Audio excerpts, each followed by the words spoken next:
Kwa kweli kwenye hili niwe muwazi tu kwamba bado itaendelea kuwa vile vile, kwa sababu ya brand ya wale watu wanaotengeneza ile tuzo, na wenyewe hawataki mtu achakachue, kwa sababu ni brand yao ambao wanailinda.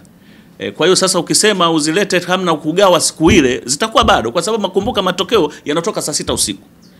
Yani unajua kwamba mshindi ni nani saa 6 usiku. Huwezi, na kesho ndo tuzo zenyewe zinatolewa. Huwezi kusema hapo uanze kuandika majina na kuwakabidhi tuzo moja kwa moja. Hapana. Tutafanya vile vile, watu watakabidhiwa tuzo zao, tutachukua na tutazipeleka, zitakwenda kufanywa finishing na zitaletwa. Na jambo lilipendeza mwaka huu.